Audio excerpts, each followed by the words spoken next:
Good morning. सकाळी देवपूजा झाली, सगळं घरातलं काम आवरलं आणि मी गेले मामीकडे. आणि सकाळ सकाळी पिंपल्स दाखवण्यापासून सुरुवात झाली. आणि नंतर आम्ही सुशीचा प्लॅन होता आमचा, सुशी करायचा. तर माझ्या बहिणीने सुशी केली. तर आम्ही नोरी पेज असतं ते शीट, तर आम्ही आळूचं पान लावलं होतं आणि मी पण तिला मध्ये मध्ये हेल्प करत होते. आणि मस्त झाली होती सुशी. आणि फक्त आम्ही आळूचं पान नाही खाल्लं, पण आतमधलं मस्त झालं होतं. आणि आम्ही चॅट मसाला टाकला होता, त्यामुळे तर अजूनच छान लागली.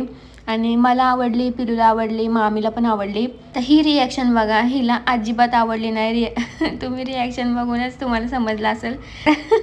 म्हणजे थुकून दिलं तिने बार, एवढं तिला घाण वाटलं. पण मला आवडली. म्हणजे आम्ही आळूचं पान नाही खाल्लं, ते फक्त भात खाल्ला, भातासारखा भात. नंतर आम्ही ब्राउनीला नेलं आंघोळीला.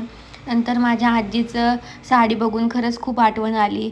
दीदी ऑफिसवरून आल्यानंतर आम्ही पाणीपुरी खायला गेले. आणि हा होता आजचा व्लॉग. बाय.